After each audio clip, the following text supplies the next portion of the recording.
സഖാവ് V S നമുക്കറിയാം, കഴിഞ്ഞ 23-ാം തീയതിക്ക് ശേഷം ഇവിടെ ക്രിട്ടിക്കൽ ICUവിലാണുള്ളത്. അദ്ദേഹം ഇപ്പോഴും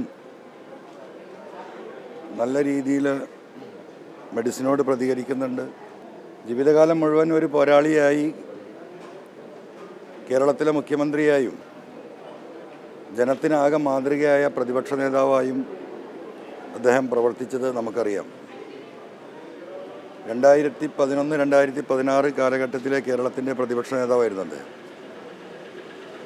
ഒരു പ്രതിപക്ഷം ഉയർത്തിക്കൊണ്ടുവരേണ്ട വിഷയങ്ങൾ,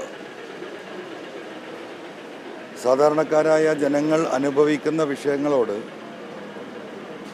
ഗവൺമെൻറ് മനുഷ്യത്വവിരുദ്ധമായ നിലപാടുകൾ സ്വീകരിച്ചപ്പോൾ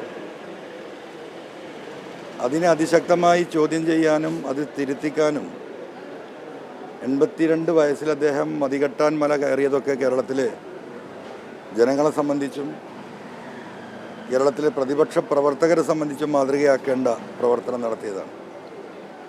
തീർച്ചയായിട്ടും അദ്ദേഹത്തിന് ആയുരാരോഗ്യം ഇനിയും സർവശക്തൻ നീട്ടിക്കൊടുക്കട്ടെ എന്ന് ആത്മാർത്ഥമായി പ്രാർത്ഥിക്കുക.